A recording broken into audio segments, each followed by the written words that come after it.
Zdravím vás. Všetci chceme, aby sa deťom v škole darilo a aby naplno rozvíjali svoj potenciál. No čo ak niektoré z nich potrebujú trochu viac pomoci, aby to zvládli? Dnes sa spolu ponoríme do systému, ktorý má zabezpečiť, aby žiadne dieťa neostalo bokom. Presne toto je tá kľúčová otázka, okolo ktorej sa to celé točí. A nebudeme sa baviť len tak teoreticky. Ukážeme si konkrétne kroky a nástroje, ktoré v praxi dávajú každému dieťaťu reálnu šancu uspieť. Dobre, tak čo to vlastne sú tie podporné opatrenia? Predstavme si to na konkrétnych príkladoch. Môže to byť asistent učiteľa priamo v triede, ktorý pomáha, alebo napríklad cielené doučovanie po škole. No, patrí sem aj odstraňovanie takých vecí, ako sú fyzické bariéry či zabezpečenie špeciálnej stravy. Je to vlastne celá paleta pomoci šitá na mieru. Aby sme sa v tom nestratili, prejdeme si celý postup pekne krok za krokom. Začneme tým, kedy je podpora vlastne potrebná, pozrime sa na žiadosť, odborné vyjadrenie, aj na to, ako rozhoduje škola a čo robiť, ak povie nie. Na záver si to celé zhrnieme. Takže kedy prichádza podpora do úvahy? Úplne základný princíp je, že je určená pre každého jedného žiaka, ktorý ju skrátka potrebuje na to, aby sa mohol plnohodnotne vzdelávať. Toto nie je nejaký benefit navyše. Je to nástroj, ktorý má zabezpečiť rovnosť príležitostí. No a teraz poďme na prax. Úplne všetko sa to začína jednou vecou a tou je formálna žiadosť. Tak sa pozrieme, kto ju vlastne môže podať a akým spôsobom. Ten okruh je celkom široký. Žiadosť môže samozrejme podať rodič, alebo ak je žiak už plnoletý, tak aj on sám. Môže to byť aj zástupca zariadenia, kde dieťa žije. No a čo je dôležité, s iniciatívou môže prísť aj samotná škola, napríklad učiteľ. V takom prípade je ale absolútne nevyhnutný súhlas rodiča. A super je, že celý ten proces je dnes už naozaj jednoduchý. Žiadosť sa dá podať buď klasicky, písomne na papieri, alebo oveľa rýchlejšie, elektronicky. Napríklad jednoducho cez EduPage alebo e-mailom. Keď je žiadosť podaná, prichádza na rad úplne kľúčový krok a tým je získanie odborného vyjadrenia. Práve tento dokument je alfou a omegou všetkého, pretože presne povie, akú konkrétnu podporu žiak naozaj potrebuje. V tejto súvislosti sa často stretnete so skratkou ZPP. Znamená to Zariadenie poradenstva a prevencie. A toto je tá kľúčová inštitúcia. Sú to vlastne odborníci, ktorí na základe diagnostiky určia, čo presne dieťa potrebuje.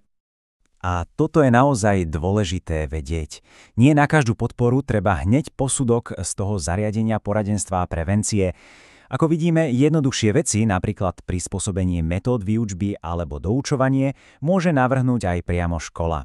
Ale tie zložitejšie, ako je úprava obsahu vzdelávania či pridelenie asistenta, si už vyžadujú to oficiálne odborné vyjadrenie.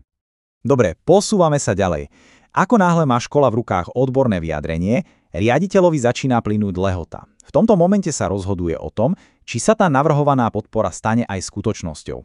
A tuto vidíme čierne na bielom. Riaditeľ má na písomné vyjadrenie v štandardne 10 dní, ak je prípad zložitejší, lehota sa môže predložiť na 20 dní, ale je to jasne stanovený časový rámec, s ktorým sa dá počítať. A teraz pozor, toto je absolútne kľúčové. Riaditeľ školy už znova neposudzuje, či dieťa podporu potrebuje. To je už dané odborným vyjadrením. On posudzuje výlučne to, či má škola kapacity, teda ľudí, priestory, peniaze a vybavenie na to, aby tú podporu reálne poskytla. Nič viac, nič menej. No a to nás prirodzene privádza k otázke, čo ak riaditeľ povie nie? Čo ak škola povie, že na to jednoducho nemá kapacity? Toto je v podstate ten oficiálny dôvod, ktorý môže škola uviesť. Ak dostanete takéto písomné vyjadrenie, neznamená to koniec. Práve naopak, je to vlastne spúšťač ďalšieho kroku v celom procese. V tomto momente totiž na scénu vstupuje ďalší hráč. A tým je RUŠS, čiže Regionálny úrad školskej správy. Je to orgán štátu, ktorý funguje ako taká odvolacia inštitúcia. Jeho úlohou je preskúmať, či to rozhodnutie riaditeľa bolo naozaj oprávnené. A ten proces je úplne jasný. Vezmete to zamietavé stanovisko od školy a predložíte ho na príslušný Regionálny úrad školskej správy.